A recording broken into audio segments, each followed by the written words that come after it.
Hello friends, welcome back to my channel বিতা মিঠি। তো চলে এলাম সকাল সকাল আজকে আবার একটা নতুন ভিডিও নিয়ে। তো এখন কটা বাজে বন্ধুরা? এখন বাজে 7:37। আর এত তাড়াতাড়ি কেন রান্না করে এসেছি, কেন এবার রান্না করছি, সবটাই তোমাদের সাথে শেয়ার করব। বাট তার আগে বলো তোমরা কেমন আছো? আশা করি সবাই সুস্থ আছো, ভালো আছো, ঠাকুরের আশীর্বাদে আমিও ভালো আছি। তো চলো ব্যাক ক্যামেরায় দেখিয়ে দিই কী করছি রান্না, তারপর বলছি এত তাড়াতাড়ি কেন রান্না করছি। তো দেখো কি রান্না করছি, এটা হচ্ছে চাল কুমড়ো। দেখে নিয়েছো বন্ধুরা, এই যে চাল কুমড়ো। আর তোমাদের রান্নাটা যখন বসিয়েছি দেখাতে পারিনি। তো প্রথমে আমি সর্ষের তেল দিয়েছি, তার উপরে কালো জিরে ফোড়ন দিয়েছি, আর একটু সেদ্ধ হয়ে যাওয়ার পরে আমি দিয়েছি একটুখানি সামান্য সর্ষে বাটা। তো এই দেখো রান্নাটা হয়ে গেছে, এবার আমি নামিয়ে নিচ্ছি। আর এদিকে দেখো পটল, আলু, ঝিঙে এটা তরকারি করব, সেই জন্য কেটে ধুয়ে নিয়ে তারপর লবণ, হলুদ আর সামান্য চিনি মাখিয়ে রেখে দিয়েছি। আর এদিকে দেখো পটল, ঝিঙে আর আলু, এটা কি করবো বলো তো বন্ধুরা? নিশ্চয়ই তোমরা দেখে বুঝতে পেরেছো, এটা আজকে আমি বাটা করব। তো এর জন্য কী কী লাগবে তো সেটা তোমাদের সাথে সবটাই শেয়ার করব। তো সাথে থাকো আর দেখতে থাকো। তো দেখো চাল কুমড়ো তুলে নিয়েছি। তো দেখো বন্ধুরা, চাল কুমড়োটা তুলে নিয়েছি। ওই কড়াতেই তেল দিয়ে কালো জিরে ফোড়ন দিয়েছি, লঙ্কা ফোড়ন দেব, আর শুকনো লঙ্কা দিলাম। আর এই দেখো খোসা না ছাড়িয়ে রসুনগুলো দিয়ে দিলাম। তো এগুলো এবার একটু ভালো করে ভেজে নিই।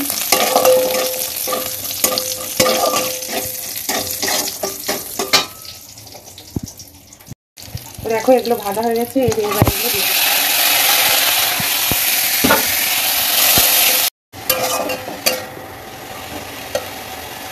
তো দেখো এবার স্বাদ মতো লবণ দিয়ে দিচ্ছি, আর স্বাদ মতো হলুদ দিয়ে দিচ্ছি। এবার এটাকে ভালো করে ভেজে নেবো, ভেজে তারপর মিক্সিতে বেটে নেবো। বাটার পর সামান্য উপর দিয়ে সর্ষের তেল দিয়ে দেবো। তো বন্ধুরা তোমরা এইভাবে রান্না করে খাবে। আর হ্যাঁ বন্ধুরা, কেউ ফেলবে না, পটলের খোসা, আলুর খোসা, ঝিঙের খোসা এইভাবে রান্না করে খাবে, তোমার কিচ্ছু লাগবে না, শুধু এই বাটাটা দিয়েই ভাত খাবে। তো যদি না হয় তারপর তোমরা আমাকে এসে কমেন্ট করে বলবে যে হ্যাঁ আমি ঠিক না তোমরা ঠিক। অতি অবশ্যই নিজেরা বাড়িতে বানিয়ে করে খাবে। তো দেখবে কেমন লাগে খেতে, দারুণ হয়। তো এবার আমি এটা ঢেকে দেবো, আস্তে আস্তে ভাজাটা হোক। দেখো বাটাটা যে করব তার জন্য এই দেখো ভাজাটা রেডি, একেবারে এটাতে তুলে নিয়েছি, কারণ এটাতে করেই তো বাটবো মিক্সিতে। তো দেখো দেখেছো ভাজাটা কি দারুণ লাগছে না? বাটাটা আরও দারুণ লাগবে খেতে। তো চলো,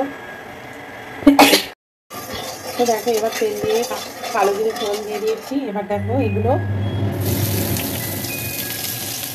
ভেজে নেবো সব।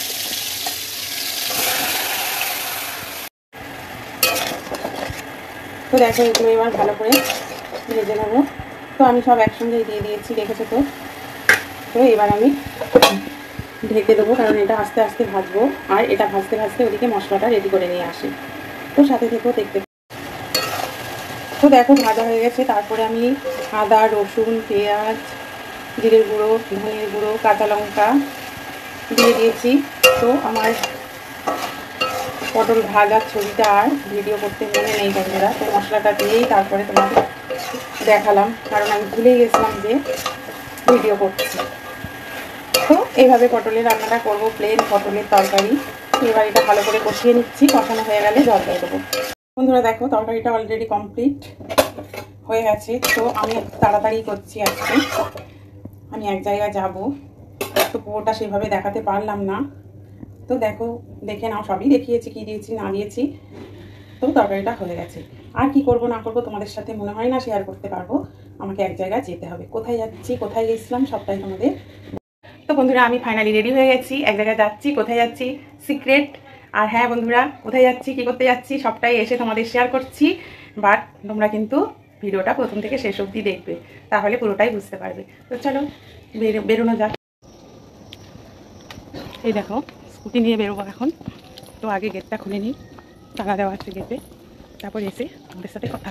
তো বন্ধুরা আমি কোথায় গেছিলাম আমার আঙুল দেখে বুঝতে পেরে গেছো? হ্যাঁ বন্ধুরা ঠিক ধরেছো, আমি ভোট দিতে গেছিলাম। তো তার জন্যই তাড়াতাড়ি করে উঠে রান্নাবান্না করে চলে গেছিলাম। আর হ্যাঁ, যদি ভালো লেগে থাকে আমার এই ভিডিওটা লাইক, কমেন্ট, শেয়ার, সাবস্ক্রাইব করে পাশে থাকো। টাটা।